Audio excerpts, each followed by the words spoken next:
Hey, what's happening, everybody? We're doing a special YouTube live episode covering, wrapping up rather, Chicago Bulls 2016-2017 season. We've got DJ Gonzo Star, Matt, and myself. We're just going to dive into kind of what our thoughts are with a couple burning questions that I have for the fellas here based on the season. But starting out the first question, Gonzo, I'm going to you. What is your biggest disappointment for the Chicago Bulls this season? Uh, the biggest disappointment to me would probably be the fact that they signed Dwayne Wade and Rajon Rondo, and they really didn't put any shooters around anybody. Like it was a bad recipe from the beginning. First of all, I think that the general management is messed up. I think the coaching hire was not a very good one. Like I said, you went out and got a couple of names or all stars, and you get a couple of names and a couple of all-stars, and I guess you just assumed that you were going to get a championship contending team. And that is just not the case. They didn't have shooters. They looked good the first few games, but as time went on, it started to show the age of the team with D Wade, Rondo.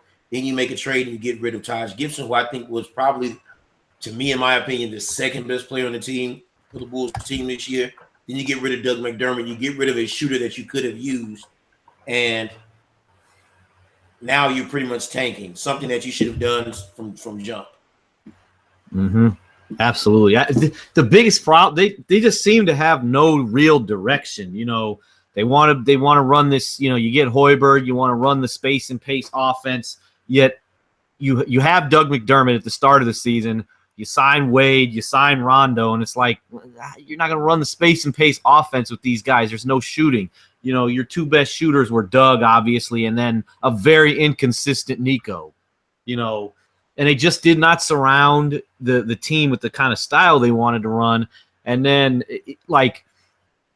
there's just then the starting lineup changes. I mean, you got Carter Williams one game, the next game it's Grant, then it's Rondo. Nico doesn't play for 3 weeks, basically. Now Nico's back in the starting lineup. I mean, you're throwing guys like Zipser out there. And no knock on Zipser. He's been decent for him for what he can do. You know, he hasn't been bad. You know, he's a guy nobody probably have ever heard of before going into the season, unless you're a Bulls fan. But there's just no direction with this team. You know, I'm sure they had offers, you know, we'll get to that, you know, towards the end, but I'm sure they could have made a move at the deadline. You know, with Jimmy Butler, they didn't. I just, you know, do they want to win? Do they want to lose? Do they want to build through what do they want to do? That's been the biggest disappointment. I don't think they know what they want to do.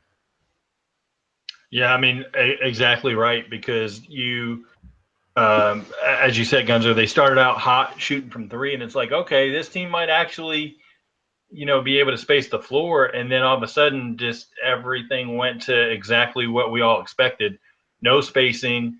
You've got a coach that is basically a college coach in most cases and should be coaching young guys, and you put veterans around them, and then you put a veteran around him in Rondo that has major run-ins with multiple players, multiple coaches, not the greatest influence on young guys.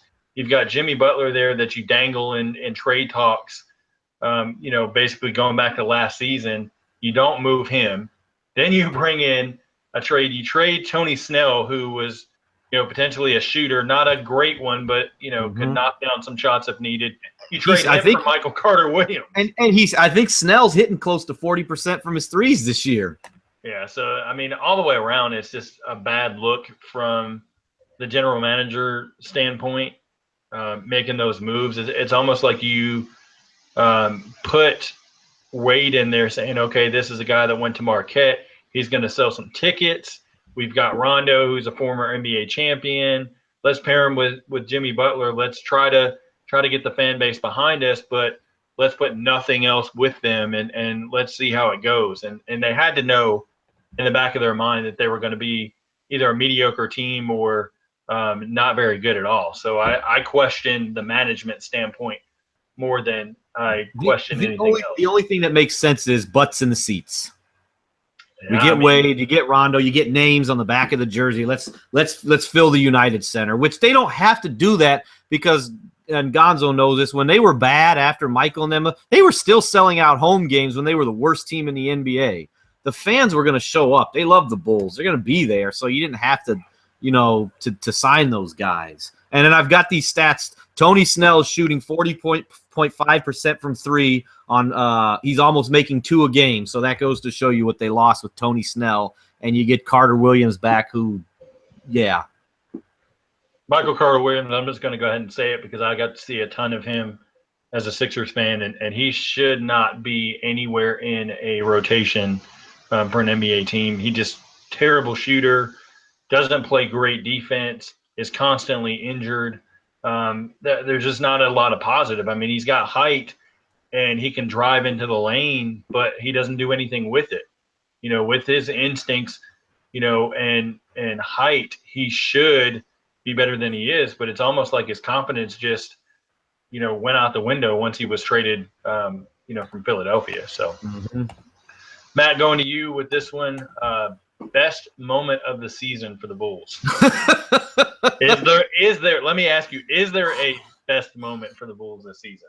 Man, in all honesty, it's a very small thing, but my favorite moment of the season, I'll say a couple of the Jimmy Butler game winners and stuff. Those were good moments. Jimmy was cooking. And then Doug McDermott's big game against the Memphis Grizzlies when he finally broke out of his slump and looked like the Doug McDermott I thought we were going to get this year. Unfortunately, that never came to fruition on a consistent basis, and we see now he's with the Oklahoma City Thunder. So for me, and that just goes to show you how bad the season has been for this team. Gonzo, what about you? Any good moments from the season? Good moments. Not many that I can recall, because once I start seeing the Bulls making this huge slide, I kind of protested against watching any Bulls games. Probably the first few games of the season when they looked really promising, when they were nailing all those threes, and they looked really good in all the Cleveland games. They played really good against the Cleveland Cavaliers for some strange reason. Yeah. Well, I mean, they played good against some. I mean, they're up right now. I think 12-6, 13-6. You beat Utah the other day. It makes no sense with these guys. You beat Cleveland, you beat Utah, then you get your ass handed to you by the Denver Nuggets. I can't explain it. It's kind of like similar to the Celtics. Like, they play to the level of their opponents. Like, if they're playing a crappy team, and they play mediocre and kind of let them hang in the game. If they're playing a top-tier team, they, fight the entire way. So it's interesting with Chicago. But I would have to go with, probably the first 5 games of the season.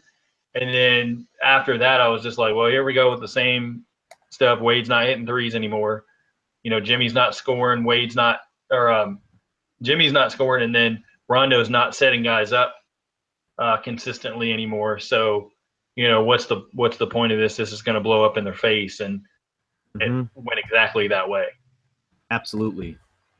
Gonzo, with Fred Hoiberg, we all know he's got a 3-year, $15 million deal still left on his contract. But if you were Chicago management and you weren't, worried about anything as far as money-wise, would you let Hoiberg go and try to bring in a different coach to reach some of these guys, or kind of flip it the other way? Give Hoiberg the players that he needs to succeed and give him the rest of his contract to turn it around? I'm kind of in between on this one. I'm going to give you my honest opinion first on the whole Hoiberg hiring at first. I think he was dealt a bad hand. I'll give it to you like that. He pretty much had a bunch of Thibodeau's players, and he had to work with those players. A lot of defensive guys, not a lot of three-point shooters, pretty much a grit and grind team, like a Memphis Grizzlies team, pretty much, right? And you're expecting a college coach who's running an offense where their bigs are usually shooting threes. Like at Iowa State, the big guys shot a lot of threes. The team as a whole shot a lot of threes, to be honest. And we're expecting him to work a miracle with this team. So what you do is you say, we're going to get Jimmy Butler. We're going to sign Jimmy Butler to an extension. We'll keep him, and we'll put guys like Rondo and Wade around him. And you still put more guys who can score, but not the type of scoring that Hoiberg needs to get the job done the way he wants to. You're still not giving him those type of players. And right now, I think Hoiberg just kind of puts a bad taste in the city of Chicago's mouth. And probably Gar Forman and Paxson, because if we look at a history of Gar Forman and Paxson, let's be honest, they've gotten into it with almost every coach. They've gotten into it with Tibbs. They've gotten into it with Skiles. Del Negro. They got into it with Vinny Del Negro. They've gotten into it with a lot of coaches. But from what we've seen, the trend we've seen, it always seems to be the coach's fault. And they're not getting any flack for any of this. You know, the fans are saying that Gar Forman and Paxson should have been gone. We've been saying this since pretty much the firing of Scott Skiles. We knew something was wrong since then. But, you know, but we don't know anything because we're just fans and we're just on the outside looking in. And it just seems to me this Gar Forman and Paxson, they've given Fred Hoiberg, they put him in a bad situation, which kind of makes him look kind of bad. Would I fault him? No, I wouldn't. But do I think to give him another year?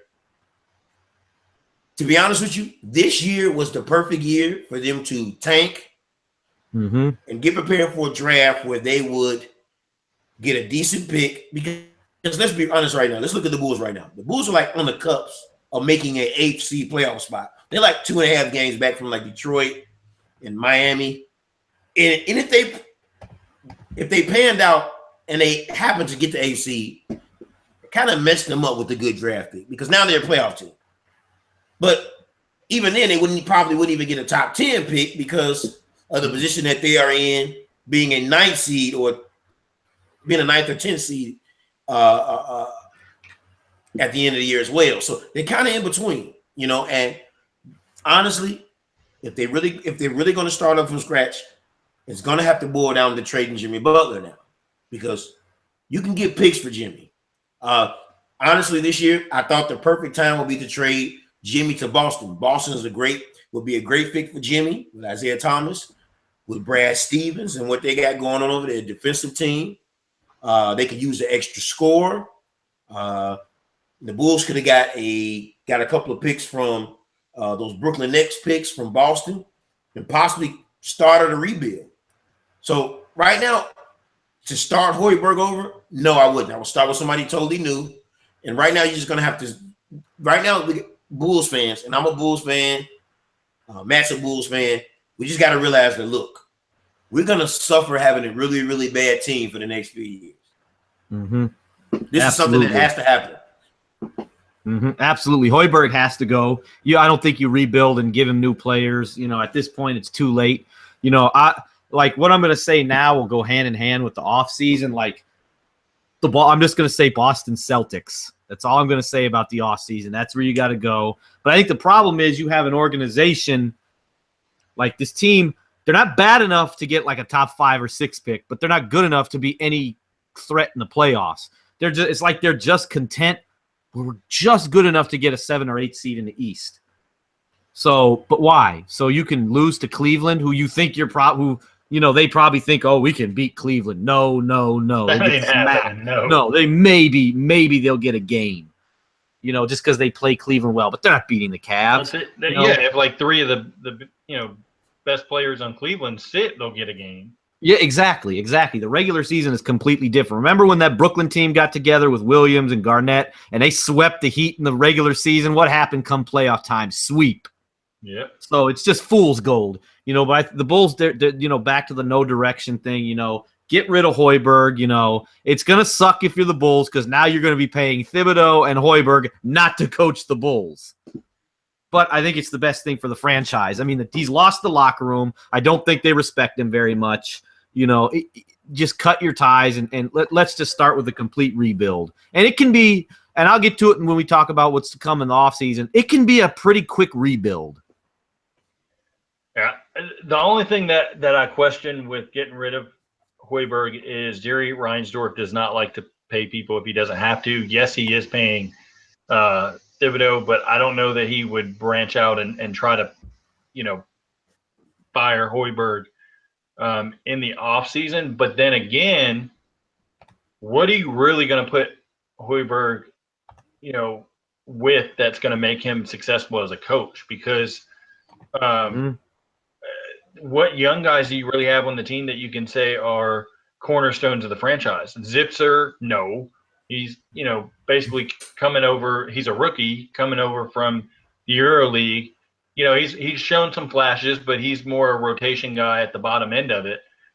Bobby Portis has struggled to take hold of the power forward spot since the trade of Taj Gibson.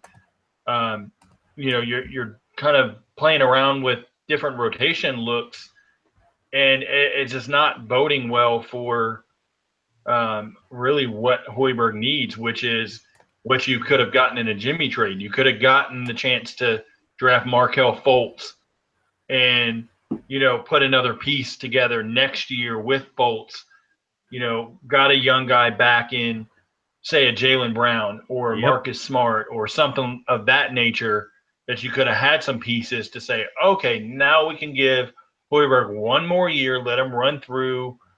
If he doesn't succeed, then we, can let him go. But my thought is that they probably keep him for another year. If it goes bad to start the year, he's gone by midseason. And this year's been kind of weird. No coaches have been fired, and doesn't look like they're going to be. Wouldn't make sense with 12 games left of the season. And in the offseason, you kind of have to wonder, really, Hornacek, Hoiberg, and Gentry are the ones that are kind of up in the air, but there's always that surprise coach that may come later. But really, who would the Bulls go after to replace Hoiberg? I'm going to go to you, Gonzo. You got any idea? I've said Mark Jackson before. Mm-hmm. I like Mark Jackson. I hope this one coach will come out of announcing another one. Jeff Van Gundy. Mm-hmm. I've always liked Jeff Van Gundy's coaching. I think he was a serviceable coach. More than serviceable. Van Gundy's like good coaches.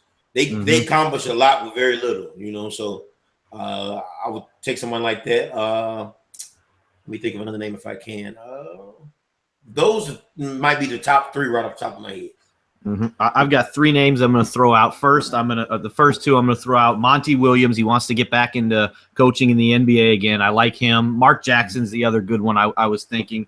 But I'm going to go with what's been the popular thing to do recently. I'm going to the college ranks. I'm going to say Shaka Smart.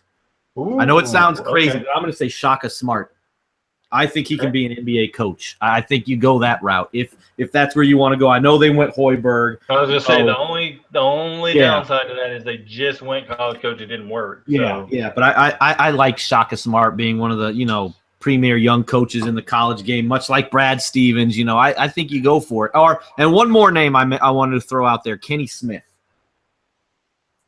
I don't know if he'd want to do it. Yeah, the studio. Yeah, I don't know if he'd want to do it. But I actually think Kenny Smith could be a pretty good coach.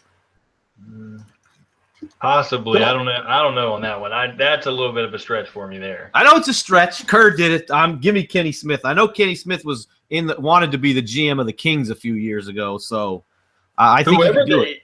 Whoever they get in there, though, if they did replace Hoiberg, is going to be a yes man, essentially. It's not going to be a strong-willed coach that's going to take management on again. I don't see that. So it's going to be interesting to see what happens in the next, 4 or 5 months as we go throughout the offseason. But want to kind of back it up just a little bit. Cameron Payne obviously came over from the OKC Thunder with Joffrey Laverne and Anthony Morrow. It's hard to me, it's hard to say 100% that this trade is kind of a bust on Chicago side, because we don't know really what Cameron Payne may or may not be. But right now it looks like his foot injury is kind of reoccurring. Matt, I'm going to go to you first. What's your thoughts on kind of grade the deal now? That I think to be fair, you got to give it an incomplete, just because Cameron Payne's he's a young player. Point guard's the toughest position to come in and play in the NBA. He's had the injuries, basically his first 2 years in the league, he's been hurt. So I think it's tough to grade it, but if he can be if he can be a starting point guard, he doesn't have to be an elite guard, but I think the trade will, if he can be a starting level point guard, then I'd eventually give it a C+. If you find your starting point guard, he's young, but we're going to have to see. But if he ends up, the thing that really makes me hesitate, I know it's not a huge deal, but you give up the second-round pick. Somehow they got swindled out of a pick. I know it's just a second-rounder, but still, how do you get hosed like that? Who the hell knows on that one? I mean, the only thing that it comes to mind is I think Doug had worn his welcome out in Chicago. I do. They weren't using him right. I think he was going to, and I think Taj, and they knew Taj wasn't coming back. So that's the only, in their mind, it's like, well, we weren't going to bring Doug back. Taj was going to leave. We might as well get something. So I think there's that. What you think, Gonzo? I think that they probably did think that, and they got absolutely nothing. Look, that trade was probably an F-, a big fat F-. Yes. Look, you give up a second-round pick. You give up Doug McDermott, who's if I'm not mistaken, correct me if I'm wrong, he's close to 40% shooting or 40% shooter from three, right? He was like 42 last year. He's about 37 this year because he got off to the slow start. He's been injured, but he's a great shooter. He's a great three-point shooter. He can give you 12 or 13 points a game. I honestly believe he can give you more than that if you use him right. Yep. Todd showed this year he can put up. He's a 15 and 10 guy.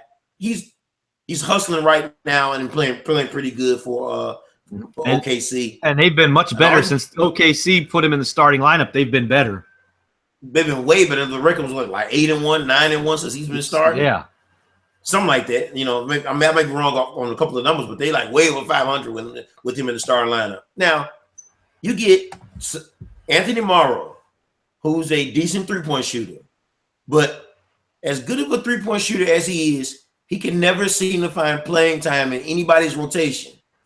That's a problem when you're in a shooter's league now. That means you must be very terrible on defense.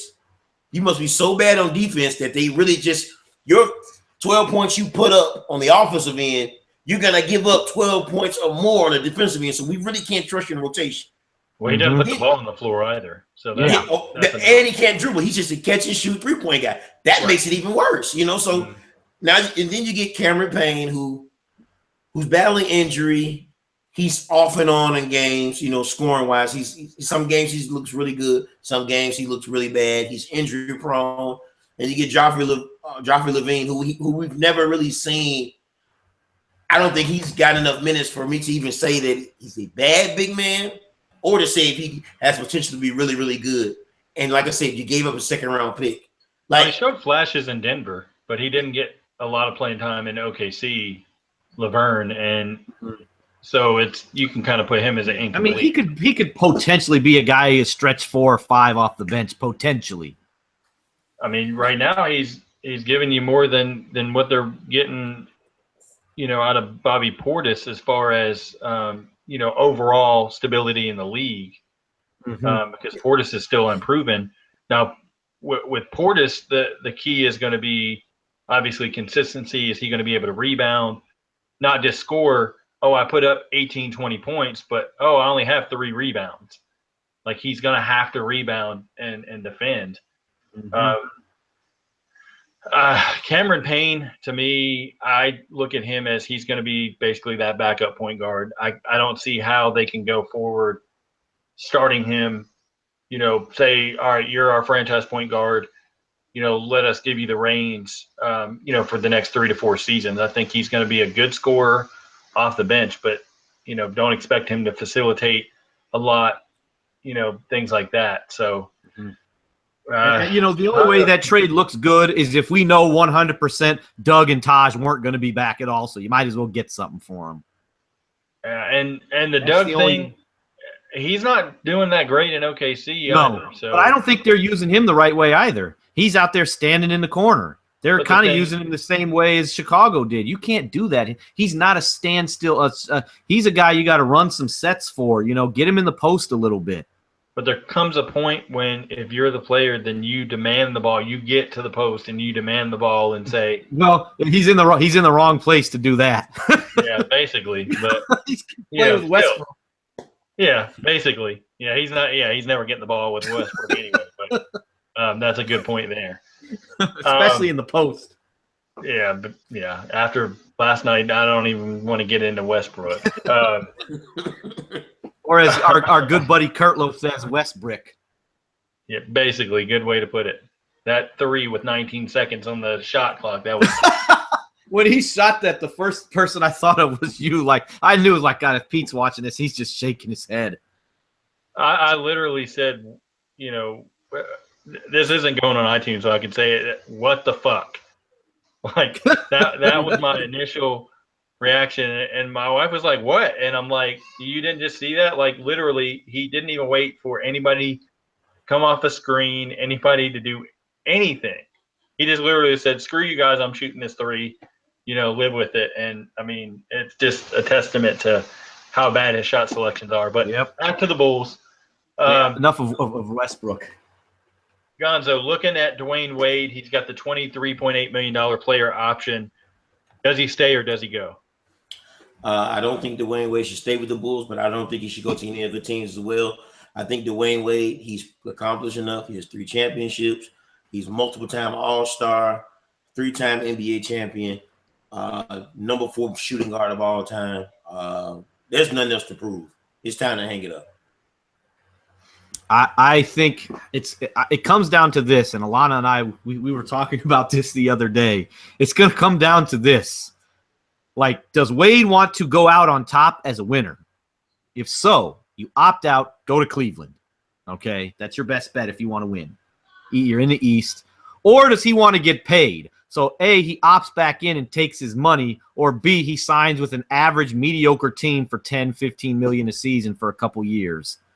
I think it just depends. What does he want to do? He's not getting almost $24 million. No. That's why I say if he opts out, maybe he can get himself, a 2-year deal worth $30 million. I mean, you got to look at it. Is he going to want to put up with another struggling, basically more than likely a rebuild unless something magical happens this offseason? Another dysfunctional season. Probably going to have Hoiberg as your coach again.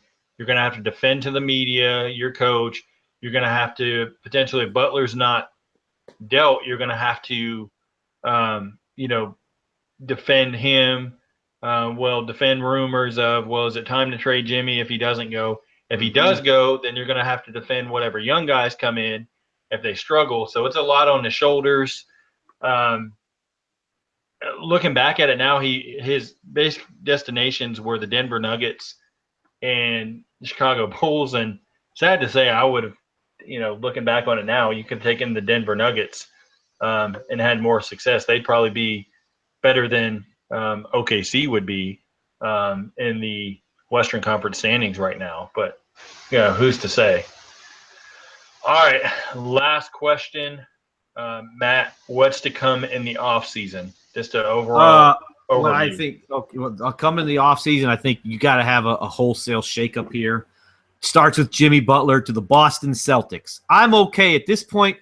Trade him. You get this year's Nets pick. Get Jaylen Brown. If I'm the Celtics, I think they can part with that. I don't think you want to give up Marcus Smart because you know what he can do and what he can be. And Jaylen Brown is still young. His upside may be a lesser version of Jimmy Butler. Well, if you get Jimmy Butler, you know what you have there. I think Jimmy will fit in with what Boston does. He'll be fine there. He'll play with Isaiah Thomas. I think that's the direction the Bulls go. Now the Bulls don't make the playoffs this year, which they won't. Now you've got your pick. So that's 2 picks, lottery picks in the deepest draft since the 03 draft. Plus you get a young Jaylen Brown. I think, and that could be a quick rebuild. Another losing season next year, another pick. I mean, boom, one losing season and maybe you're back in the playoff hunt. Hell, maybe you compete next year with a guy like Fultz or Lonzo Ball and Jaylen Brown there. It'll be a fun, exciting team. I think that's what you do. The Boston Celtics, get the pick, get Jaylen Brown. Nothing less than that, though. Don't take Marcus Smart. You want Jaylen Brown. Okay. Gonzo, what are your thoughts on the offseason? I'm going to have to agree with Matt on this. Hey, look, everybody's for sale right now. We trade Jimmy to Boston. It'll be a perfect fit for the ball. It'll be a perfect pickup for Boston. Boston can give a pick or two because, believe it or not, Boston's like one piece away from being a championship team, right? Like, if they get somebody like a Jimmy Butler who can give 20 and then lock down on the other end, and you can manage to still keep Avery Bradley as well, that really puts them as a champion, a true championship contender. So I would sacrifice giving up a pick and giving up somebody like a Jaylen Brown, possibly to the Bulls, and let them rebuild. At least in Jaylen Brown, you see he has a lot of upside. The guy has skill. He plays good against the good competition. Eventually, he might be an 18 or 20-point game, 20-point game scorer. You might pick up somebody like a Fultz or a Ball, and they could possibly compete for an 8th spot in the East next year or the year after, compete and get more picks. Absolutely. But right now, it's pretty much just getting rid of. It's getting rid of. You got to get rid of the weight, and I'm talking about contract wise and just the old age. You got to get rid of players like Dwayne Wade, Rondo. You got to get rid of players like Jimmy Butler. Like everybody right now is for sale, you know. And I want Bulls fans to be patient because I know they should have tanked this year, but I guess they saw something happening, and it's just not happening. So we got to be real patient these next few years, and just kind of allow the process to pretty much take its form, and just allow everything to come together in a few years. Let's not rush it. Absolutely. All the way around, it's going to have to be exactly as you guys said, shed some weight. They're going to lose Michael Carter Williams to free agency. They don't need to bring him back anyway. They're going to lose him to China. Yeah, exactly. I actually think if Wade decides to opt in, you've got to trade Jimmy. You could look at Minnesota as an option if give up Wiggins. It's hard. It's going to be a hard decision because I was going to kind of touch on your point with Boston, Matt. If I'm Boston, I don't give up Jaylen Brown because Jaylen Brown could be better than Jimmy Butler, I think, in the near future. Now, some people may call me crazy, but if you're Chicago and Boston offers you Tyler Zeller, Avery Bradley, Marcus Smart, and one of those Brooklyn picks, I would take that deal. Oh, yeah. And go with it. It has to be this year's Brooklyn pick, though. It has to be this year's pick. Right. Because potentially, depending on where the lottery falls, say they don't get the first 2 picks, Boston, they get 3rd or 4th. Yeah, you're still looking at you could potentially get Dennis Smith. You can get De'Aaron Fox. Those are kind of reaches in those spots. Yeah. Or if you want to go small forward, you can get Tatum. You can get Tatum or Jackson, depending. Jackson can defend. He's shown he can knock down the 3 now. Tatum, all around, has come on strong. Duke's out of the tournament now, but he came on strong late in the year, shown that he can score. So it'll be interesting to see what happens. But I think with guys like Robin Lopez as a veteran, do him a service and move him somewhere that is not a rebuild if that's the route you're going to go. Put Jerry Grant out of his misery and just move him somewhere because he is just not an NBA player to me. I think he's going to be out of the league. You can move him to the Australian League for a player to be named later. There you go. Exactly.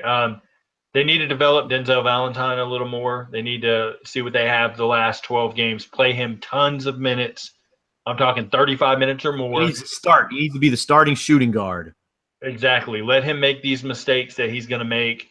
Let him go through an offseason of training, summer league, get a training camp under his belt, and come back fresh next season. But outside of, on the rest of the team, other than Cameron Payne and Bobby Portis, there's not a lot to be excited about. Paul Zipser, like I said, is a bottom-end rotation player. So I got another scenario here. How about this trade?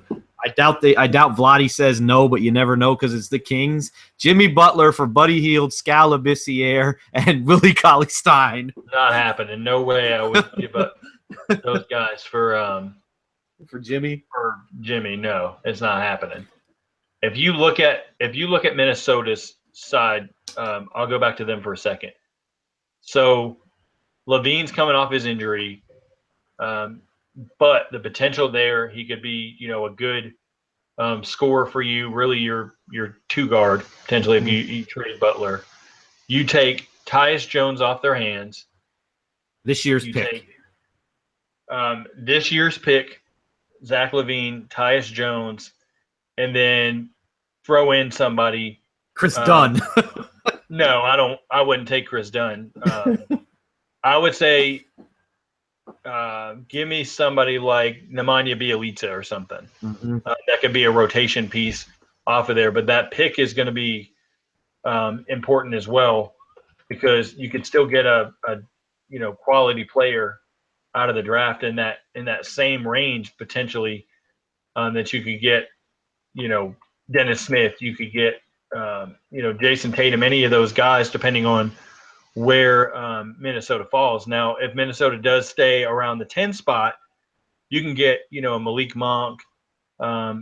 Potentially, if Dennis Smith slips a little bit further down, you can get him. You could get Jonathan Isaac if he slips. I don't think he will, but potentially he could. So there's a lot of scenarios. But overall, to wrap it up, trade Jimmy Butler and move on from there. Get some assets back, because otherwise they're going to be really trending in the 12 to 14 range in the East next season if they don't. All right, guys.